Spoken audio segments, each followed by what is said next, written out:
अस्सलाम वालेकुम, मैं हूँ बुशरा, आप देख रहे हैं बुशरास कोचिंग। तो आज हम लोग आ गए हैं इंपॉर्टेंट पॉइंट्स की तरफ। चैप्टर नंबर 5 हमने सारी की सारी इसकी प्लेलिस्ट बनाए रखी है। आप लोग ने अगर अभी तक सोल्यूशन नहीं किए तो जल्दी से प्लेलिस्ट पर जाएं और चेकआउट कीजिए हमारे सारे के सारे सोल्यूशन। वहाँ पर हमने बहुत ही अच्छी तरीके से समझाया हुआ है पूरे चैप्टर को। तो आज हम लोग की जो वीडियो है ये हमारे इंपॉर्टेंट पॉइंट्स की तरफ जा रही है कि हमारे पास एग्जाम से कौन कौन से क्वेश्चन आ सकते हैं। तो ये हमारी पूरी की पूरी जो वीडियो है वो इंपॉर्टेंट पॉइंट्स में होगी। तो चलिए स्टार्ट करते हैं आज की वीडियो। और अगर किसी ने चैनल को सब्सक्राइब नहीं किया तो जल्दी से चैनल को सब्सक्राइब कर दें, क्योंकि यहाँ पर हम लोग मैथ का बहुत अच्छा कंटेंट पढ़ते हैं। एंड अगर आप हमारी मैथ की ऑनलाइन क्लासेस लेना चाहते हैं तो हमारी जो सारी डिटेल्स हैं वो हमने अपने पेज पर दी हुई है। कम्युनिटी पेज पर जाइए, शॉर्ट में जाइए, वहाँ पर भी दी हुई है। और आप हमें इंस्टाग्राम और फेसबुक पर भी फॉलो कर सकते हैं। एंड इसके बाद अगर आपको फिर भी ना मिले तो आप हमसे कमेंट सेक्शन में पूछ सकते हैं। चलिए स्टार्ट करते हैं आज की वीडियो को। 5.1 एक्सरसाइज जो कि हमारे पास फाइनाइट सम की है। तो अगर हम लोग इस एक्सरसाइज को देखें तो इसका सिर्फ कॉन्सेप्ट काफ़ी है हमारे लिए, ठीक है। इसमें कुछ भी ऐसा नहीं है जो हमारे पास एग्जाम्स में आ सकता है। बट अगर आप फिर भी चाहें तो आप यहाँ पर हमारे पास जो क्वेश्चन नंबर 1 है, क्वेश्चन नंबर 1 का ये 1 2 3 4, तो इसका अगर आप कॉन्सेप्ट थोड़ा सा देख ले तो ये that will be enough. But ये भी नहीं आएगा, लेकिन कॉन्सेप्ट ज़रूरी है हर चीज़ का, ठीक है। अगर फिर एंड में हमें टाइम नहीं भी मिलता उसको चेकआउट करने का तो कॉन्सेप्ट तो रहता ही रहता है, ठीक है। एंड साथ में हम लोग अपने न्यू एक्सरसाइज की तरफ चलते हैं जो कि है हमारे पास 5.2। तो 5.2 में कुछ भी इतना इम्पोर्टेंट नहीं है, मतलब यहाँ पर कुछ भी ऐसा नहीं है कि हमारे पास आ सके, तो हम लोग इसको भी स्किप कर देंगे। और जैसे कि मैंने आपको बताया कि हमारे पास क्या होना चाहिए, कॉन्सेप्ट होना चाहिए, मस्ट कॉन्सेप्ट होना चाहिए। तो इसका भी हमारे पास कॉन्सेप्ट मस्ट होना चाहिए।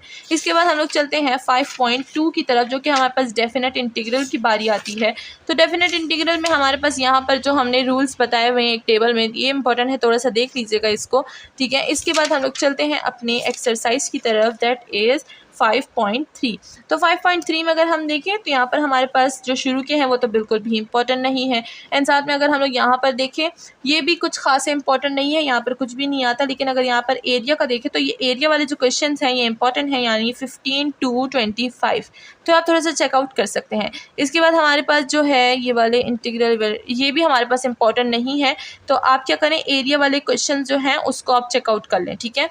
तो एरिया वाले क्वेश्चन का हमने चेकआउट कर लिया है। नेक्स्ट चलते हैं 5.4 की तरफ, the fundamental theorem of calculus. So this exercise is very very important और ये भी हमने अपलोड की हुई है। The fundamental theorem of calculus बहुत ही ज़्यादा इंपॉर्टेंट है। डेफिनेशन याद रखिएगा इसकी, ख़ास तौर पर ये हमेशा आता है और आता रहेगा। इसी के साथ हमारी जो एक्सरसाइज है 5.4 ये पूरी की पूरी इंपॉर्टेंट है। तो आपने ये पूरी एक्सरसाइज करनी है, इसमें कुछ भी स्किप नहीं करना, ठीक है। एंड देन हमारे पास नेक्स्ट एक्सरसाइज आती है, that is the integral and substitution rule. Substitution rule काफ़ी ज़्यादा लोगों को समझ नहीं आता। हमने इस पे वीडियो अपलोड की थी, हाउ टू सब्स्टिट्यूट इंटीग्रल, ठीक है। तो आपने वो वाली वीडियो देखनी है। एंड आपको वो वीडियो कितने मिनट्स की है, आई थिंक सो 10 या 9 मिनट्स की। एंड आपको समझ आ जाएगा कि सब्स्टिट्यूशन हम लोग किस तरह से करते हैं। मैंने बहुत ही ज़्यादा ईजी कॉन्सेप्ट समझा के रखा है वहाँ पर, ठीक है। तो आप चेकआउट कर सकते हैं हमारी सारी प्ले लिस्ट। एंड इसी के साथ हमारी जो एक्सरसाइज है 5.5 दिस इज़ वेरी इंपॉर्टेंट, आपने बिल्कुल भी स्किप नहीं करना। यहाँ पर आपने क्वेश्चन नंबर 1 से 48 तक पूरे के पूरे क्वेश्चंस को समझना है। अच्छा, ये 40 to 48 जो क्वेश्चंस है अभी तक हमने शायद अपलोड नहीं किए, क्योंकि यहाँ पर सिग्नल्स की काफ़ी ज़्यादा प्रॉब्लम हो गई थी। तो अगर ये अपलोड नहीं है अभी तक तो आप लोग इसके लिए थोड़ा सा वेट कर सकते हैं। एंड ये मैं इसी वीक में या फिर 1-2 दिनों में ही अपलोड कर दूँगी। एंड अगर इंशाल्लाह सिग्नल्स आ गए तो मैं फिर इसको सुबह ही अपलोड कर दूँगी, ठीक है। तो ये वाले अपलोड होना बाकी है एंड बाकी सारे अपलोड हो चुके हैं, ठीक है। एंड नेक्स्ट हमारी जो एक्सरसाइज है that is 5.6 substitution and area between curves. This is very very important, ठीक है। तो 5.6 को भी आपने स्किप नहीं करना, ये पूरी एक्सरसाइज ही बहुत ही ज़्यादा इंपॉर्टेंट है। एंड ये भी हमने करवा के रखी हुई है। तो यहाँ पर हमारे पास है क्वेश्चन नंबर 1 से क्वेश्चन नंबर 24 तक, बहुत ज़्यादा इंपॉर्टेंट है, आपने बिल्कुल भी स्किप नहीं करनी। तो यहाँ पर हमारे पास आ जाते हैं दूसरी एक्सरसाइज, कहाँ गई, अच्छा ख़त्म हो गई। तो यहाँ पर हमने बता दिया है 5 जो चैप्टर है बहुत ज़्यादा इंपॉर्टेंट है। तो इसमें जो एक्सरसाइज मैंने आपको बताई कि ये पूरी कीजिएगा, तो उसको आप बिल्कुल भी स्किप ना कीजिएगा। तो आज की वीडियो के साथ इतना ही, मिलते हैं नेक्स्ट वीडियो में with more question, more problem and more solution and more important points. अपना ख्याल रखिएगा, चैनल को लाइक, सब्सक्राइब और शेयर करना ना भूलिएगा। Thank you so much.